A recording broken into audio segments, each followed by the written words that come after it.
आज जामनगर शहर में टाउन हॉल में आम आदमी पार्टी का एक बड़ा प्रोग्राम था। गुजरात जोड़ो कार्यक्रम के अनुसंधान में एक बड़ी जनसभा आयोजित की गई थी। मंच से मैं अपनी बात रख रहा था, जनता को संबोधित कर रहा था और बहुत भारी संख्या में जामनगर की जनता इस जनसभा में आई थी। आज जब मैं बोल रहा था तब अचानक से मैंने देखा कि काफी सारे पुलिस वाले स्टेज के आसपास आने लग गए। अचानक से जब मैंने बोलना चालू किया तब तो स्टेज के पास कोई नहीं था।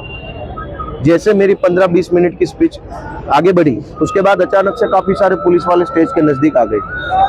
क्योंकि मैं भी पुलिस में रहा हूँ, मुझे ये पुलिस का मूवमेंट जो है वो थोड़ा मुझे लगा कि क्या होगा क्या नहीं होगा, मैं भी सोच रहा था बोलते बोलते। और ऐसी टाइम अचानक से भीड़ में से एक आदमी ने खड़ा होकर मेरे ऊपर चप्पल फेंकी और मुझे मारने की कोशिश करी। जैसे ही उसने मेरे ऊपर चप्पल फेंकी, पुलिस उसको एस्कॉर्ट करके ले जाने के लिए भागी। इसका साफ साफ ये मतलब है कि पुलिस इसको लेके आई, जैसे ही जूता मार लिया तो जनता से बचा के उसको भागने लगे। फिर जनता ने भी वहां जाके देखने की कोशिश करी कि कौन है क्या नहीं है। फिर भीड़ हो गई, वो बात अलग है। लेकिन मैं ये समझता हूं कि इस तरीके से मेरे ऊपर मेरे पार्टी के कार्यक्रमों में चप्पलें फेंकवाने से जनता का क्या भला हो जाएगा।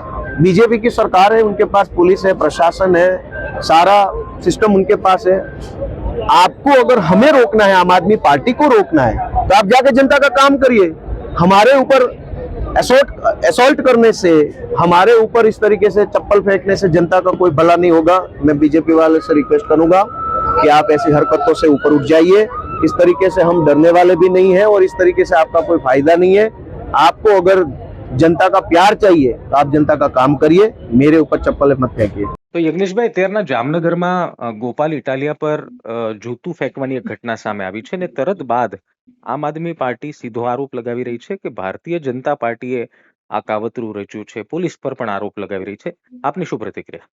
ભૂતકાળની અંદર ગોપાલ ઇટાલિયા ગુજરાત રાજ્યના ગૃહમંત્રીશ્રીને પણ જૂતું મારી ચૂકેલા છે.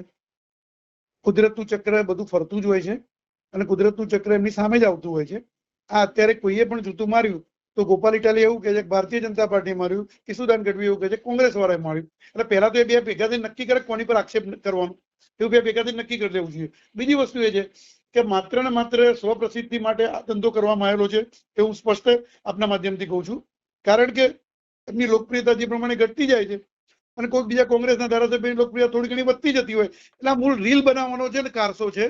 રીલ બનાવીને કોણ વધારે ફેમસ થવું, મતદારોમાં તો એ લોકો ફેમસ નથી, પણ રીલ બનાવીને કોને વધારે ફેમસ થવું એ કારસાની અંદર આ કૃત્ય કરી રહ્યા છે. ગોપાલ ઇટાલિયાએ આ ઘટના બાદ યજ્ઞેશભાઈ એવું કહ્યું કે હું ખુદ પોલીસમાં હતો, મને તો પહેલા એવો ડાઉટ લાગી પણ રહ્યો હતો કંઈક રંધાઈ રહ્યું છે. અને ગોપાલ ઇટાલિયા તો સીધું પોલીસ પર આરોપ લગાવીને કીધું છે કે પોલીસે જ ખુદ આ વ્યક્તિને લઈને આવ્યા અને પોલીસનું જ આ કારસ્તાન છે. ગોપાલ ઇટાલિયાને મારે એટલું જ કહેવાનું કે તમે જે વિસ્તારમાં ધારાસભ્ય પદે ચૂંટાયા છો એ વિસ્તારમાં પ્રજાના હિતના કેટલા કામો તમે કર્યા અને બીજું તમને જે મળવાની છે ગ્રાન્ટમાંથી કેટલા કામો કરવા માટેની તમે બાંહેધરી આપી એ પહેલા દર્શાવો ને. બીજી બધી વાતો છોડો ને તમે. પછી તમે આક્ષેપ લગાવો છો ને આક્ષેપ ત્યારે લગાવો કે જ્યારે તમે સાબિત કરો. મારે તમારા માધ્યમથી એટલું જ કહેવાનું કે ગોપાલ ઇટાલિયા ને ઈસુદાન ગઢવી પહેલા પોતે નક્કી કરે કોની પર આક્ષેપ કરવો છે અને એ નક્કી કર્યા પછી સાબિત કરે કે આ વ્યક્તિ કોનો છે, એ પછી વાત કરીએ ને આપણે.